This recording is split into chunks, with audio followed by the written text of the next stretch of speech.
Nii, ja kirjutame siis välja nüüd nullinda järgu jaoks. Paneme indeksile juba väärtused sisse. Summa nullinda järgu jaoks. See on siis S0 on võrdne A0 välistav või B0 ja välistav või C0. Arvestame ainult nüüd ühe asjaga, et C0 on võrdne nulliga. Ehk mul jääb sellest avaldisest alles märk ainult nii palju. Hästi, hakkame oma alud tegema. Teeme selle esimese siis valmis. Panen siia nüüd siis paika ühe välistava või, mille väljund läheb siis meil summana sinna sellesse multipleksorisse ja siit tulevad sisse A0 ja B0. See on meil olemas. Tähendab, praeguseks oleme siis nüüd saanud loogikaskeemi, mis realiseerib meil seda summa. C1 panen siia sisse nüüd siis vastavad indeksid. CI pluss 1, järelikult siin on, et see on I-liid seal sees. Saan, et CI pluss 1 on võrdne, mitte I pluss 1, vabandust, et C1 praegu. Ja? C1 on mul praegu juba võrdne. Siis millega? A ja B. A0 konjunktsioon B0-ga. Edasi AI ja CI ehk A0 konjunktsioon C0-ga. Ja viimane BI ja CI, antud juhtumil siis B0 konjunktsioon C0. Hästi, arvestame nüüd jällegi seda, et C0 võrdub 0-ga, mis tähendab seda, et mul jääb C1 arvutamiseks alles ainult selline avaldus. Mul on olemas selline avaldus. Eta oli mul nullis järk, kõige noorem järk, siis sellisel juhtumil ta mul lihtsustus nii palju, et mul jäi alles ainult see üks osa sellest. Ülejäänud järkude nimi ei lähe. Nii, ja panen siis konjunktsiooni realiseeritud ja element. Sellest ja elemendi väljendust saan siis ülekandet C1, mis läheb järgmisse järgi.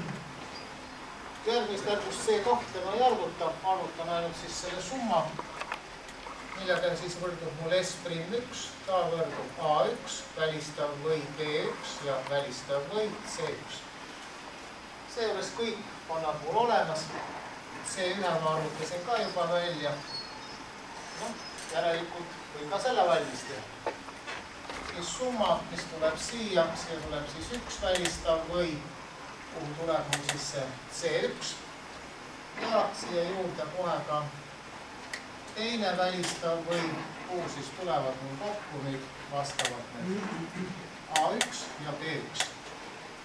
Ehk nüüd olen siis realiseerinud ära ka selle teise summa, see on siis selle S'1 ja sellega on mul siis nüüd valmis seesama esimene loogikaskeem. See on see, mis tegeleb summeerimisega.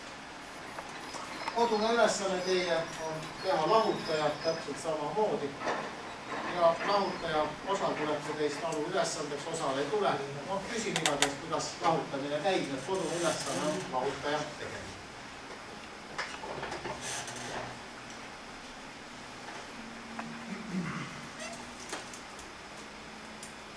Nii, lahendame järgmise ära, jah? Nihe.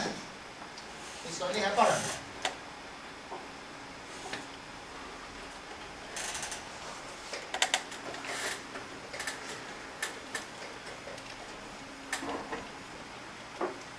Nii, nihkeregistrist ma rääkisin kunagi loendus väga pikalt, nihkeregistrit kasutada ei saa, sellepärast et alu on kombinatsioonskeem, kus ei ole ühtegi mäluelementi olla. Ma nihkeregistris teatavasti litrikärid sees. Mis on nihe R1? Ma ütlen, et meil on mingisugune vahendarv M oma järkudega M0, M1, M2 ja M3. See nihe tähendab seda, et nullisärk kaob ära. Esimene nullinda koha peale, teine esimese koha peale, kolmas teise koha peale ja väljast tuleb väärtus sisse ja võtab praegu väljast tuleb sisse väärtus 0.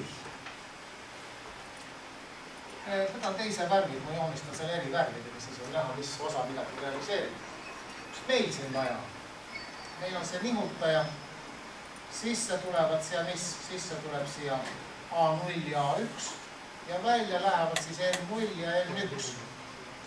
Milles seisnes nihe? Vanem järk sai nooremaks, eks suurem indeks väiksemaks. Me ühendame need omavahel kokku ja selle ühendame nulli või loogu. kui meil oleks neljajärguline, siis paistab see asi paremini välja, meil oleks neljajärguline, et meil tuleks sisse A4-järgulisena A0, A1, A2 ja A3 ja välja läheks meil N0, N1, N2 ja N3. See tähendaks, et esimene läheb nullindaks, nagu siin näete, esimene läheb nullindaks, teine läheb esimeseks, teine läheb esimeseks, kolmas läheb teiseks, kolmas läheb teiseks ja siit tuleb meil sisse see ground, see nullinive.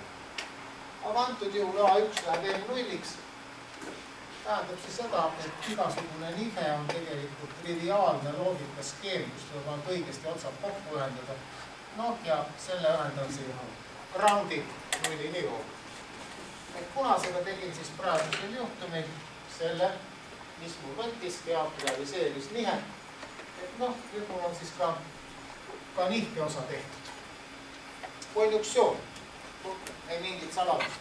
Konjunktsiooni realiseeris ju ja-element. Selleks on vaja ainult kahte ja-elementi, kuhu tulevad sisse A0 ja B0 ja siia tulevad sisse A1 ja B1 ja tulemuseks on siis K0 ja K1. Meil on ju teada, et ja-element konjunktsiooni realiseerib nii palju kui on järke, nii palju tuleb ja-element. Tegelikult siin ma võiksin ta muidugi siit C1-st ka võtta, aga ma praegusel juhul lihtsalt tahan seda, et oleks eraldi element, et sellisel juhtumil on näha, missugune element midagi realiseerib. Ja siia too sisse siis vastavalt B0 ja A0. Ja siin täpselt sama lugu. See roheline ja-element realiseerib siis seda konjunktsiooni, kuhu tulevad sisse siis A1 ja B1. Nii, ka see osa on realiseeritud. Jääb viimane eitus. Eitame numba, nagu siit näha on, et B ja ülesandes oli ka, et on B-eitus.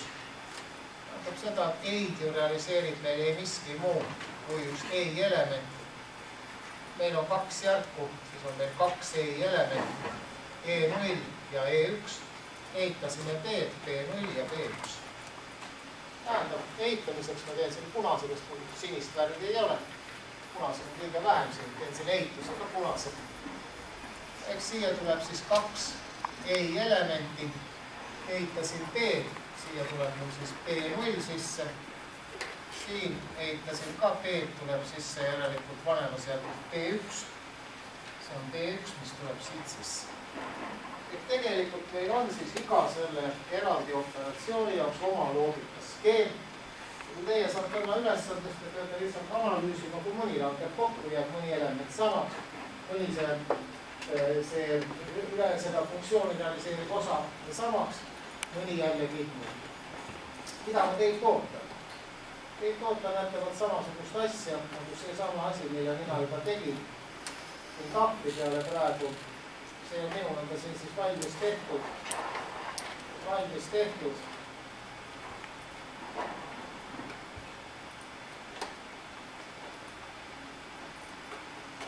Noh.